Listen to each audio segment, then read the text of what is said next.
नमस्कार साथियों, कैसे हो आप सभी। उम्मीद करता हूँ आप सभी काफ़ी अच्छे होंगे, मस्त होंगे। ठीक है, तो आज साथियों डे नंबर 2 में आप सभी का बहुत बहुत स्वागत है। इस डे नंबर 2 में साथियों हम लोग फिजिक्स के 20 साथियों 2 अंक के प्रश्नों का हल करने वाले हैं, मतलब याद करेंगे साथियों। ठीक है, पिछली क्लास साथियों आप नहीं देखे हैं तो जरूर जाकर देख लीजिए। ठीक है, 6 PM में साथियों आप सभी की डेली क्लास हो रही है फिजिक्स का, और साथियों 8 AM में आपकी जो क्लास हो रही है मैथ का साथियों, जो आपके लिए बहुत ज़्यादा इंपॉर्टेंट है। और साथियों 2 PM में साथियों दोपहर 2 बजे हो रही है साथियों केमिस्ट्री की क्लास। और 8 बजे साथियों मतलब 2 घंटे बाद आपकी होगी साथियों किसकी क्लास, हिंदी की क्लास होगी साथियों। 4 क्लासें हो रही है साथियों, आप चारों क्लासों में जरूर ज्वाइन कीजिएगा। ठीक है, तो देखिए पहला नंबर प्रश्न है साथियों कि चुंबकीय विभव की परिभाषा देना है। ठीक है साथियों, तो देखिए चुंबकीय विभव क्या होता है। तो देखिए विभव एक तरह का कार्य होता है साथियों। विभव क्या होता है, एक तरह का कार्य। मान के चलिए साथियों कुछ चुंबकीय क्षेत्र, इस चुंबकीय क्षेत्र में एकांक उत्तरी ध्रुव को लाने पर साथियों, एकांक उत्तरी ध्रुव को लाने में जो साथियों हमको लोग कार्य करना पड़ेगा ना, वो जैसे एकरा के टांग के लावे में हमने के जौची कार्य करे पड़ी, उहे कार्य क्या कहल जाला, चुंबकीय विभव कहल जाला। ठीक बा, याद हो गइल। तो एकरा बोले कैसे बा, तो किसी चुंबकीय क्षेत्र में एकांक उत्तरी ध्रुव को लाने में जो कार्य किया जाता है उसे चुंबकीय विभव कहा जाता है। ठीक है, याद हो गइल। तो किसी चुंबकीय क्षेत्र में एकांक उत्तरी ध्रुव को साथियों, ठीक है, एकांक उत्तरी ध्रुव को लाने में किया गया कार्य ही क्या कहलाता है साथियों, चुंबकीय विभव कहलाता है। चुंबकीय विभव बराबर जो सूत्र होता है म्यू नॉट बटे में 4 पाई, और एम बटे में क्या होता है साथियों, आर होता है। आर क्या है समझिए, वहाँ से लाने में यहाँ तक मतलब चुंबकीय क्षेत्र में लाने में जो दूरी है साथियों वह क्या है, आर है। ठीक है, और एम क्या है साथियों, उत्तरी ध्रुव की जो प्रबलता है एम है। एम क्या, उत्तरी ध्रुव की प्रबलता है। ठीक है, ध्रुव प्रबलता है। ठीक है, समझिए। अब देखिएगा साथियों 2 नंबर प्रश्न है चुंबकीय। देखिए साथियों 2 नंबर क्या प्रश्न है कि चुंबकीय आघूर्ण की परिभाषा दे, और इसकी क्या कहते हैं एसआई मात्रक साथियों हमें क्या करना है, बताना है। ठीक है, एसआई मात्रक भी हमें क्या करना है साथियों, बताना है। तो चलिए हम इसका एसआई मात्रक भी बताएंगे। ठीक है, तो देखिए चुंबकीय आघूर्ण क्या होता है साथियों, मान के चलिए साथियों क्या है, चुंबक है। ठीक है, या नॉर्थ पोल है या साउथ पोल है। ठीक है, इसका जो साथियों इस मध्य बिंदु है, यहाँ से इसकी दूरी हम एल मान लेते हैं, यहाँ से इसकी दूरी साथियों क्या एल मान लेते हैं। यानी कुल दूरी कितनी होगी साथियों, 2L होगी। कहीं बिल्कुल कुल दूरी 2L हो गया। ठीक है, यहाँ पर साथियों इसकी जो ध्रुवीय प्रबलता होगी, ध्रुवीय प्रबलता को हम क्या मान लेते हैं, एम मान लेते हैं। जी, जो ध्रुव की शक्ति होगी क्या है, ध्रुवीय प्रबलता का लेते हैं। जो ध्रुवीय प्रबलता क्या है साथियों, एम मान लेते हैं। इस ध्रुवीय प्रबलता के और गुणा कर दीजिएगा इनके बीच की दूरी के। ठीक है, और वही जो दूरिया क्या कहलाता है साथियों, चुंबकीय आघूर्ण कहलाता है। ठीक है, चुंबकीय आघूर्ण देखिए ध्रुवीय। अब इसका क्या बताना है साथियों, एसआई मात्रक बताना है। ठीक है, तो देखिए जो ध्रुवीय प्रबलता इसका एसआई मात्रक होता है एम्पियर मीटर। ठीक है, और 2L क्या है साथियों, दूरी है। दूरी का मात्रा क्या होता है, metre in ampere metre square हो जाएगा साथियों इसका मात्रा। ठीक है, अब इसका बीमा की बात करें, क्योंकि बीमा भी हमसे पूछ रहा है, तो देखिए बीमा कैसे लिखेंगे।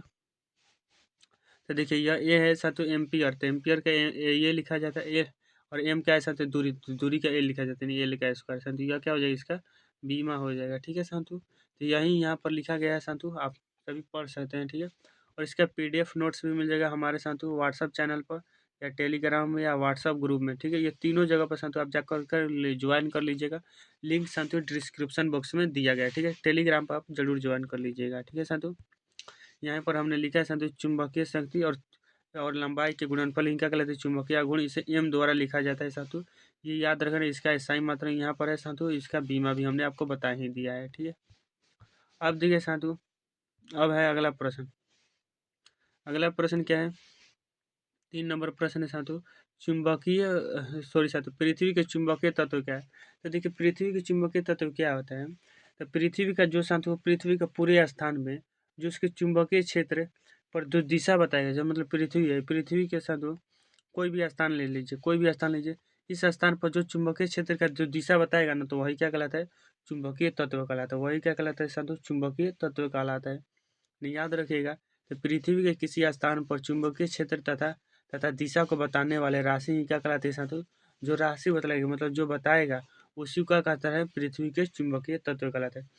पृथ्वी के जो चुंबकीय तत्व होते हैं साथियों 3 गो होते हैं। पहला क्या होता है, नमन कोण कहिए चाहे नति कोण कहिए चाहे दिक, एक होता है दिक्पात, और कोण एक होता है भौगोलिक यामोत्तर। ठीक है, ये 3 होते हैं। ठीक है साथियों, ये 3 गो होते हैं, याद रखिएगा। नमन कोण या नति कोण चुंबक पृथ्वी के चुंबकीय क्षेत्र तथा क्षैतिज छोड़ साथियों, पृथ्वी के क्षैतिज घटक होता है, ठीक है, क्षैतिज घटक होता है, वह भी होता है लेकिन मुख्यतः 3 ही होता है, ठीक है साधु। दिक्पात कोण भी, ठीक है, दिक्पात कोण आप याद रखिएगा, ठीक है साधु। अब चलिए हम आगे नंबर प्रश्न की चलते हैं, ठीक है, कोई दिक्कत नहीं है ना। तो देखिएगा, बढ़िएगा आगे नंबर प्रश्न, रुक जाइए 2 मिनट, चलिए अब देखिएगा साधु, चलिए अब चलते हैं।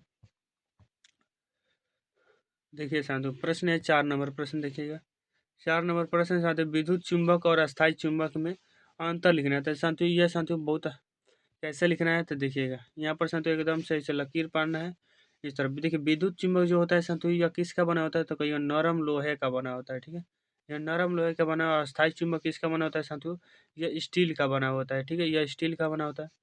देखिए जो विद्युत चुंबक है ना, तो विद्युत चुंबक की जो संतु चुंबकीय शक्ति है, इसको हम बढ़ा भी सकते हैं और घटा भी सकते हैं, ठीक है, बढ़ा और घटा सकते हैं, ठीक है, याद रखें, बढ़ा और घटा सकते हैं। लेकिन जो अस्थायी चुंबक है, तो इसकी हम चुंबकीय जो शक्ति है साथियों, बढ़ा या घटा नहीं सकते हैं, ठीक है, बढ़ा या घटा नहीं सकते हैं, ठीक है। ये 2 अंतर लिख दीजिएगा, 2 नंबर मिल जाएगा, ठीक है साथियों। तो देखिएगा नाम लिख दीजिएगा साथियों, यानी लिखिएगा साथियों कि विद्युत चुंबक इस तरफ, अस्थायी चुंबक इस तरफ। विद्युत चुंबक का जो कहता है नरम लोहे का बनाया जाता है, यह साथियों स्टील का बनाया जाता है। विद्युत चुंबक के ध्रुवीय सामर्थ्य, जो ध्रुवीय बोले तो वही साथियों जो शक्ति है, इसकी चुंबकीय शक्ति को बदला जा सकता है, वह बदला जा सकता है, यानी बढ़ाया या घटाया जा सकता है, ठीक है साथियों, बढ़ाया या घटाया जा सकता है, ठीक है। इसके चुंबकीय जो सामर्थ्य है साथियों बदला नहीं जा सकता, मतलब बढ़ाया घटाया नहीं जा सकता है, ठीक है, समझ में आ रहा है। अब देखिए चुंबकत्व अस्थायी होता है, मतलब जो इसका जो शक्ति होता है साथियों अस्थायी होता है, मतलब इसके चुंबकत्व साथियों क्या बदलता रहता है। क्योंकि साथियों जो विद्युत चुंबक होता है, जब तक इसमें धारा प्रवाहित होगा तब तक ये चुंबकीय गुण दर्शाएगा, और जैसे ही धारा का प्रवाह साथियों रुक जाएगा, यह साथियों चुंबकीय गुण नहीं दर्शाएगा, ठीक है। लेकिन यह जो अस्थायी चुंबक होता है, यह हमेशा के लिए क्या होता है, अस्थायी होता है, ठीक है, समझ गए। अब देखिएगा साथियों आगे, आगे जो बहुत ज़्यादा इम्पोर्टेंट है, लेंज का नियम। तो देखिए लेंज का नियम क्या है साथियों, तो देखिए मान के चलिए विद्युत चुम्बकीय प्रेरण की कोई घटना है साथियों, उस घटना में किसी कुंडली में साथियों क्या धारा उत्पन्न हो रही है, ठीक है, कुछ कुंडली में साथियों क्या धारा उत्पन्न हो रही है। ये जो कुंडली की जो धारा उत्पन्न हुई साथियों, इस कुंडली में जो उत्पन्न जो धारा की दिशा उस तरफ होगी कि जिसके कारण साथियों यह कुंडली में धारा उत्पन्न हुई ना, उसका यह क्या करेगी, विरोध करेगी, यह साथियों विरोध करेगी, ठीक है, समझ में आ गया। कि मान के चलिए क्या करेगी साथियों, यह विरोध करेगी, ठीक है, समझ में आ रहा है। यानी लिख देंगे साथियों कि विद्युत चुम्बकीय प्रेरण में किसी परिपथ का प्रेरित विद्युत धारा उस कारण का विरोध करता है जिसके कारण ये प्रेरित धारा क्या है साथियों उत्पन्न हुआ है, जिसके कारण ये प्रेरित धारा उत्पन्न हुआ है, ठीक है। यहाँ तक आपको लेंज का नियम लिख देना है। यदि आपसे पूछ लिया जाए कि लेंज का नियम साथियों ऊर्जा संरक्षण नियम का पालन करता है, कैसे आपको बताना होगा, ठीक है, तो आपको बताना होगा साथियों, ठीक है, आपको बताना होगा कि जब चुंबक को धारावाही कुंडली के समीप लाया जाता है, तो मतलब कि साथियों कुंडली है, इसको साथियों क्या चुंबक के समीप लाया जा रहा है, ठीक है, चुंबक के समीप लाया जा रहा है, तो क्या होता है, तो देखिए लाया जा रहा है या कुंडली से दूर ले जाया जा रहा है, ठीक है, या इसको इस चुंबक को साथियों कुंडली से दूर ले जाया जाएगा, ठीक है। तो प्रेरित धारा के कारण उत्पन्न चुंबक इसका विरोध करेगा, ठीक है, मतलब जो उसमें जो चुंबक जो प्रेरित धारा उत्पन्न हुई साथियों इसका क्या करेगा, विरोध करेगा। ना ही तो कहेगा तुम ना दूर जाओ ना ही तुम पास आओ, ठीक है, यह स्थिति रहता है इसमें। इस विरोध के इस विरोध के कारण इस विरोध विद्युतवाहक बल द्वारा कार्य करना पड़ता है, ठीक है साथियों, क्या करना पड़ता है, हमें कार्य करना पड़ता है। यही कार्य विद्युत ऊर्जा के रूप में क्या हो जाता है साथियों, संचित हो जाता है, ठीक है, संचित हो जाता है, ठीक है। इस प्रकार लेंज का नियम ऊर्जा संरक्षण नियम का पालन करता है। देखिए आपको क्या समझना है कि देखिए यह कुंडली है साथियों, इसमें प्रेरित धारा उत्पन्न हुई, ठीक है, किसी चुंबक के कारण, ठीक है, चुंबक के कारण। तो देखिए यह जब हम चुंबक को क्या करेंगे साथियों, इस चुंबक को साथियों जब हम इसके निकट ले जाएंगे तो यह कहेगा तुम हमारे निकट न आओ, ठीक है, ठीक है, कहिए बिल्कुल जी। तो हम इसको ज़बरदस्ती निकट ले जाएंगे तो साथियों ज़बरदस्ती निकट अगर हम ले जाएंगे तो हमें क्या करना पड़ेगा, पहले हमारा बल लगावे पड़ी एने से, मतलब ढकेले के पड़ी, तो हम साथियों ऊर्जा लगाएंगे, अपन ऊर्जा बनाए, ई ऊर्जा केकरा रूप में बदल जी, तो ई ऊर्जा साथियों गतिज ऊर्जा में बदल जी, ठीक है, गति के कारण उत्पन्न हो जाए गतिज ऊर्जा, ठीक है। अब गतिज ऊर्जा में बदली तो ठीक बा। अब मान के चलो अब हमने एकरा के दूर ले एने ले जाए के बा, हेने ले जाए के बा, तो साथियों ई कहे कही धारा ई कही कुंडली में जौन प्रेरित धारा भइल बा, ई कहे कि ना हम तोरा के ले जाए देम ना ही आवे देम, मतलब कहीं जायो ना दी, ठीक है। तब जाए ना दी तो साथियों का करी, फिर हमरा के अलगे से बल लगावे के पड़ी, हमरा के दोबारा से अपन बल लगावे के पड़ी, तो लगावल जी। तो एकरा विरुद्ध हमनी के का कार्य क के आ जाई, मतलब दोनों तरीका से हमनी के बल लगावत हई, ठीक है। मतलब समझ दोनों तरीका से बल हमनी के माने समझ लो बराबर होला। यही कारण साथियों ना तो ऊर्जा नष्ट होता है ना ही घटता है। इसलिए साथियों यह ऊर्जा संरक्षण नियम का क्या करता है, पालन करता है, ठीक है। बस समझ में आ गया। अब आगे देखा, अब आगे देखा साथियों, अब देखिए साथियों अगला प्रश्न है कि अन्योन्य प्रेरण से आप क्या समझते हैं। देखिए अन्योन्य प्रेरण एगो स्व प्रेरण होता है, ठीक है। अन्योन्य प्रेरण क्या होता है, तो मान के चलिए साथियों ये कुंडली, इस कुंडली में प्रेरित जो धारा उत्पन्न हुई है, इसके जो देखिए मान के चलिए साथियों ये क्या कुंडली है, ठीक है। सॉरी देखिए यहाँ मान के चलिए साथियों क्या कुंडली है, ठीक है। इस कुंडली में चुंबकीय चुंबकीय फ्लक्स में क्या हो रहा है साथियों, परिवर्तन हो रहा है, ठीक है, परिवर्तन हो रहा है। यहाँ पर साथियों एक क्या है, दूसरी कुंडली है। इस कुंडली में क्या हो रहा है, इसमें साथियों परिवर्तन हो रहा है, ठीक है। इसमें क्या हो रहा है, परिवर्तन हो रहा है। लेकिन इस कुंडली में क्या हो रहा है साथियों, ये जो कुंडलिया है इस कुंडलिया में धारा उत्पन्न हो जा रहा है, ठीक है। इस कुंडली में क्या हो जा रहा है, धारा उत्पन्न हो, मतलब दुसारका में पहिलका में साथियों फ्लक्स में परिवर्तन, दुसारका में धारा का उत्पन्न ही क्या कहलाता है, अन्योन्य प्रेरण कहलाता है। इतना याद रखिएगा, ठीक है साथियों। तो विद्युत चुम्बकीय प्रेरण की वह घटना है जिसमें यदि एक कुंडली के चुंबकीय फ्लक्स में परिवर्तन होता है तो निकटवर्ती कुंडली में प्रेरित धारा देखने को मिलती है साथियों, उत्पन्न हो जाती है। यही क्या कहलाता है, अन्योन्य प्रेरण कहलाता है, ठीक है साथियों। अन्योन्य प्रेरण कहलाता है साथियों। समझ में आ रहा है आप सभी को। अब देखिएगा आगे प्रश्न साथियों। अभी तक साथियों वीडियो को लाइक नहीं किए हैं तो जरूर लाइक कर लीजिएगा, ठीक है। देखिएगा आगे प्रश्न क्या है।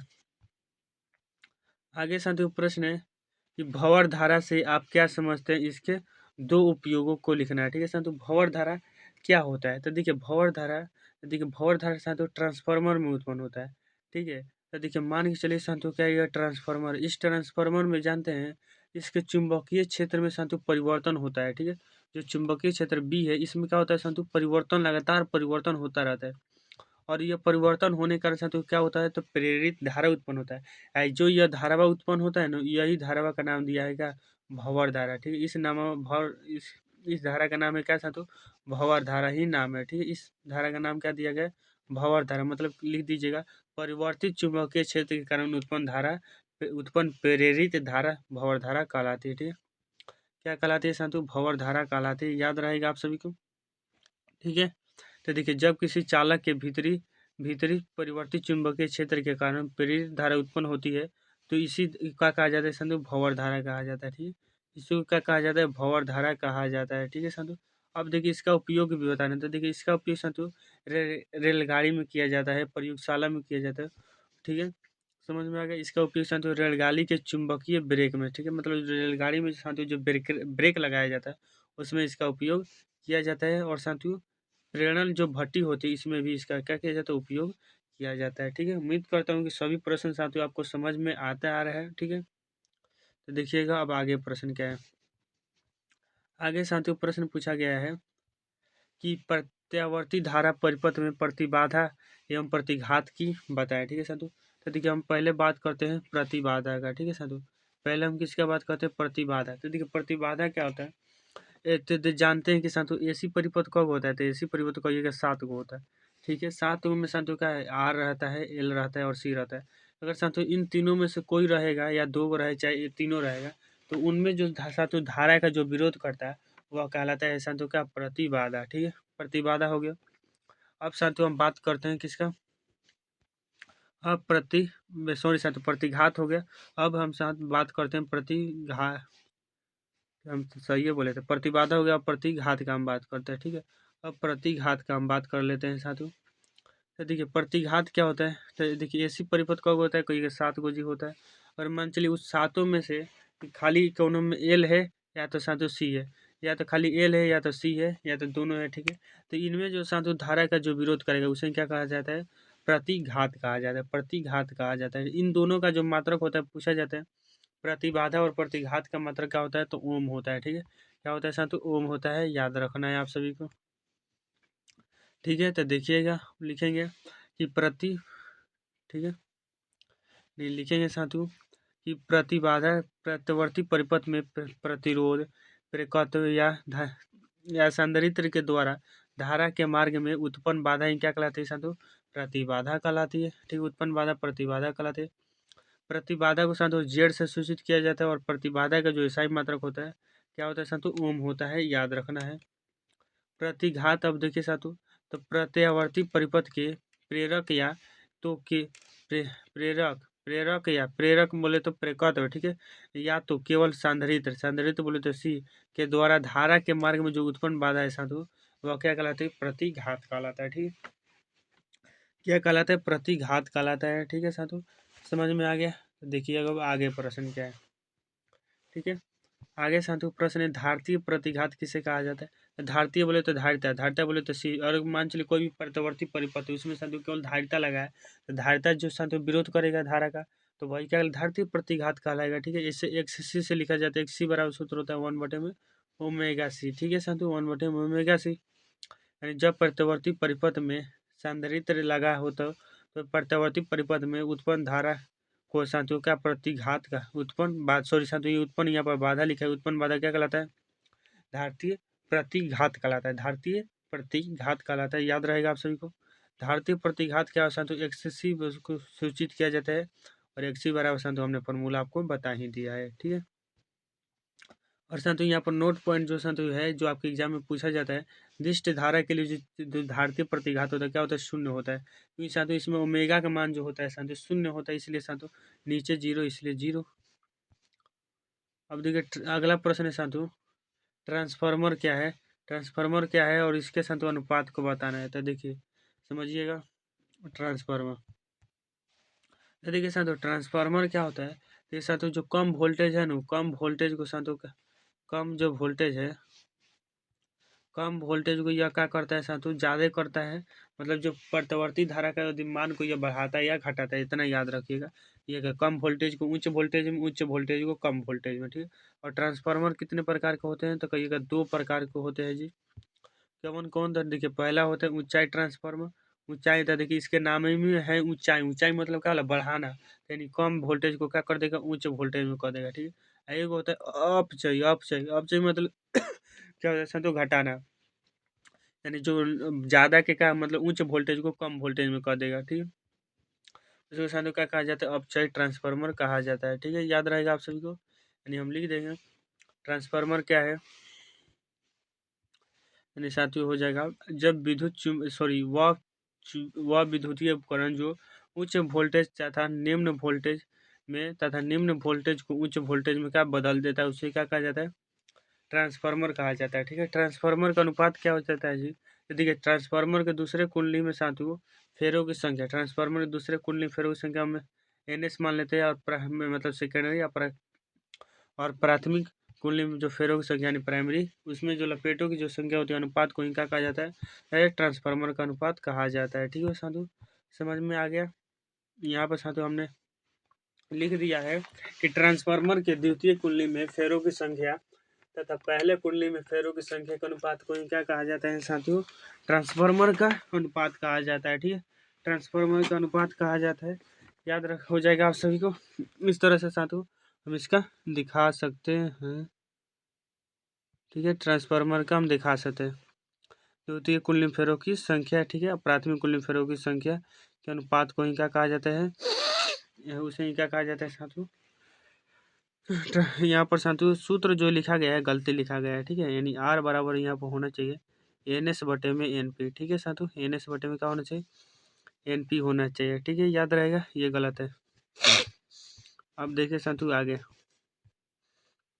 आगे क्या प्रश्न है साथियों कि ट्रांसफार्मर में ऊर्जा क्षय के नामांकित करें, या ट्रांसफार्मर में होने वाली हानियाँ को लेते हैं। देखिए ट्रांसफार्मर में साथियों ताम्र हानि होती है, भंवर हानि होती है, फ्लक्स हानि होती है, लौह हानि होती है, सौतील्य हानि। ठीक है, ताम्र हानि, लौह हानि, भंवर हानि, फ्लक्स हानि, सौतील्य हानि। ठीक है, एक बार बोलिए ताम्र हानि, सौतील्य हानि, फ्लक्स हानि और क्या साथियों? लौह हानि होती है। ठीक है, याद हो जाएगा आप सभी को, याद कर लीजिएगा।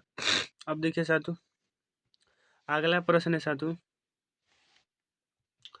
अगला प्रश्न है साथियों कि ऊंचाई ट्रांसफार्मर का उपयोग। तो देखिए ऊंचाई ट्रांसफार्मर पहला साथियों इसका लिख दीजिएगा निम्न वोल्टेज को उच्च वोल्टेज में बदलने के लिए, विद्युत शक्ति को दूर भेजने के लिए, मतलब जो विद्युत शक्ति है साथियों मान के चलिए यहाँ से भेजेगा सासाराम। ठीक है, सासाराम के नाम तो सुने ही होंगे।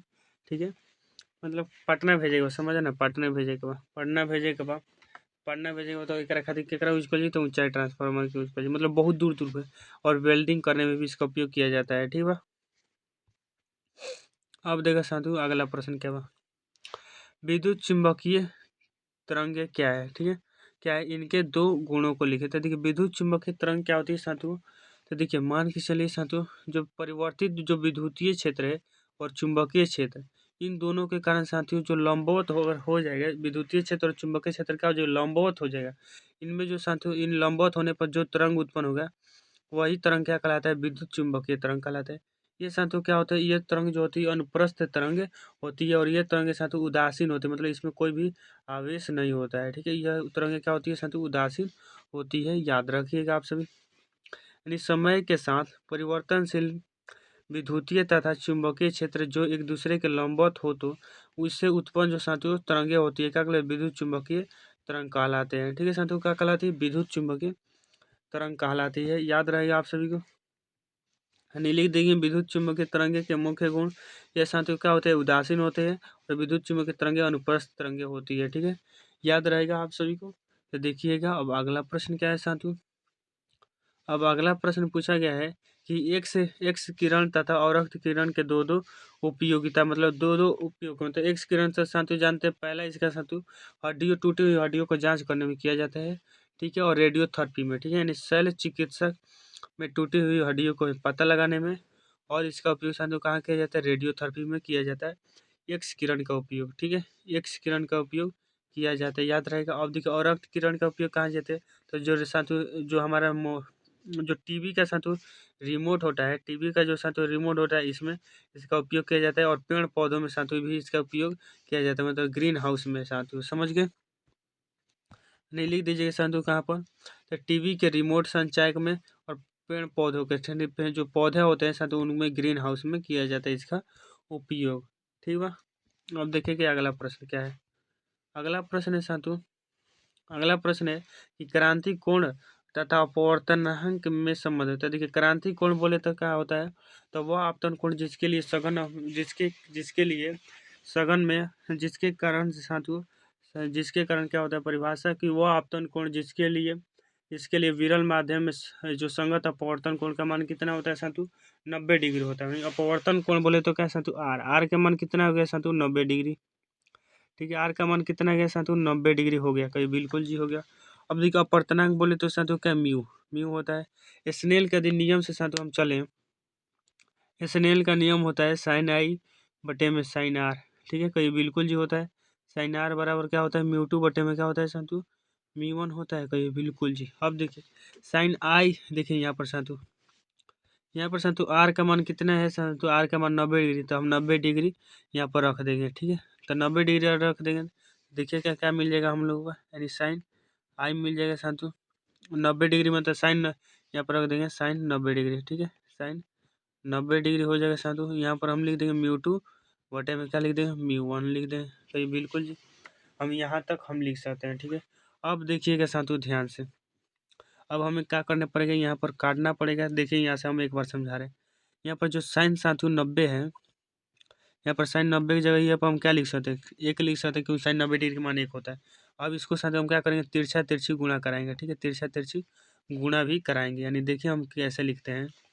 यहाँ पर हम लिख देंगे साथियों साइन आई अब बटे में साथियों 1 आया था, कहिए बिल्कुल जी 1 आया था, बटे में हम लोगों का 1 आया था, ये बिल्कुल। यहाँ पर था म्यू टू, यहाँ पर था साथियों का म्यू वन, तिरछा तिरछी गुणा करा दीजिए, यानी म्यू वन हो जाएगा साथियों और साइन आई हो जाएगा, ठीक है। यहाँ पर क्या हो जाएगा, म्यू टू हो जाएगा। देखिए यहाँ पर साथियों चूंकि में लिखिएगा, चूंकि यदि हम म्यू टू बराबर साथियों 1 मान लेते हैं, तो म्यू वन बराबर हमारा क्या हो जाएगा, म्यू हो जाएगा, ठीक है। यानी देखिए यहाँ पर म्यू टू बराबर हम क्या लिखेंगे साथियों, म्यू टू बराबर हम मान लिए क्या 1, ठीक है, नहीं हम 1 लिख देंगे, यानी देखिएगा, यानी म्यू बराबर हम क्या मान, म्यू वन बराबर हम मान ले हैं म्यू, ठीक है। यहाँ पर लिख दें म्यू साइन आई बराबर क्या हो जाएगा साथियों, 1 हो जाएगा, ये बिल्कुल जी हो जाएगा 1। अब देखिए हम लिखते हैं म्यू बराबर क्या हो जाए साथियों, 1 बटे में